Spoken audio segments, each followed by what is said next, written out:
Talk about Reliance Industries. That's clearly the focus, and in fact that is what we're going to be talking about on the BNSN lens today as well.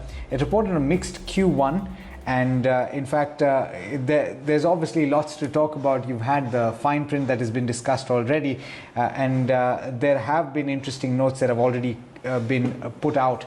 But I want to introduce our guests today. We've got Kunal Bothra as well as Ashish Maheshwari joining in. Kunal, I want to talk to you first on this counter. Reliance Industries down about 0.9% right now in trade. How are you seeing it on the charts?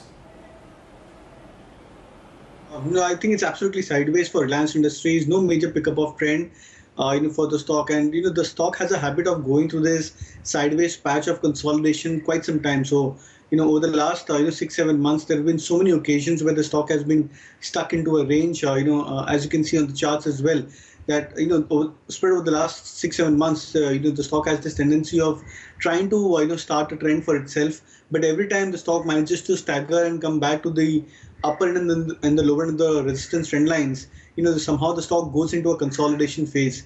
Now this time the consolidation is at the middle or the middle point of this range for Reliance Industries, and which is why it becomes very difficult to anticipate which side the stock would break out or break down. So I think the stock is still trading in a sideways kind of a band. 2,100 is the pivot of this fresh range for Reliance Industries, and the stock has been guaranteeing 50 points plus or minus from that range. So near-term charts look continue to look more sideways, and I believe it's possible that over the next maybe a week or you might see the stock continue to trade in this consolidation range.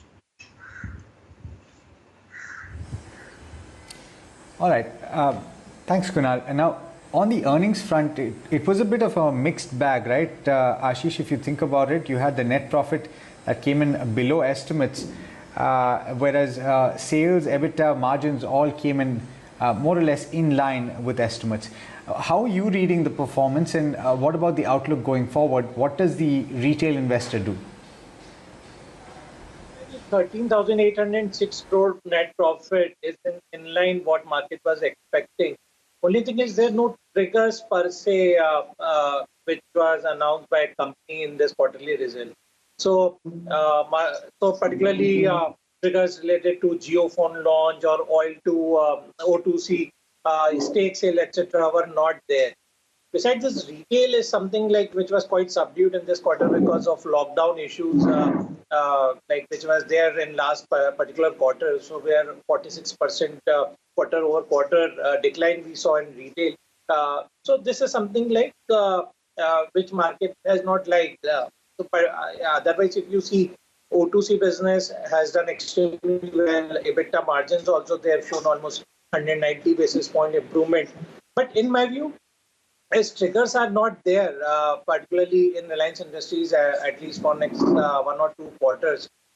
So the stock is going to be in very range-bound territory, and it will have an upside of maximum 2,200. And in my view, only in FY23 you are going to see some major move when retail as well as Jio and O2C stake sale, etc. will take place. So for timing, it's going to be in long narrow range.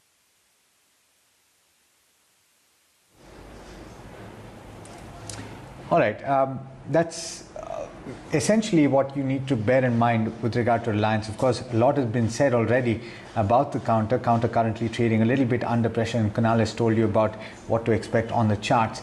We're heading into a short break, but remember, on the other side of this break, we will start taking all of your queries. And if you are tuning in on social media, remember to tell us what your name is and what the horizon or the expectation of your time frame is going to be with regard to the stocks that you want to buy. Be back very soon. Do stay tuned.